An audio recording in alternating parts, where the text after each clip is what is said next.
പണക്കാരൻ കൂടുതൽ പണക്കാരനും ദരിദ്രൻ കൂടുതൽ ദരിദ്രനുമാകുന്ന കാലമാണ് ഇത്.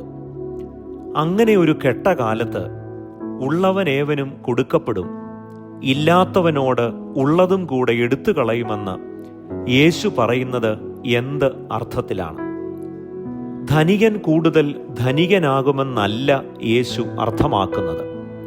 കാരണം ഇന്നത്തെ വേദഭാഗത്തിന് തൊട്ടുമുകളിലുള്ള ഭാഗത്ത് തൻ്റെ അന്യായമായ സമ്പാദ്യങ്ങൾ ദരിദ്രർക്ക് മടക്കി കൊടുക്കുമ്പോഴാണ് സക്കായിക്ക് രക്ഷയുണ്ടാകുന്നതായി നാം വായിക്കുന്നത്. 11-ാമത്തെ വാക്യമാണ് നാം ഇന്ന് ധ്യാനിക്കുന്ന ഉപമയുടെ താക്കോൽ. ദൈവരാജ്യം ഉടൻ വെളിപ്പെടുമെന്ന് കരുതി അലസരായിരിക്കുന്നവർക്കുള്ള മുന്നറിയിപ്പാണ് യേശു നൽകുന്നത്. കാര്യവിചാരകത്വം നിഷ്ക്രിയമായ കാത്തിരിപ്പല്ല, കർത്തവ്യനിരതമായ വിശ്വസ്തതയാണ്. ദൈവം അനുഗ്രഹിക്കട്ടെ.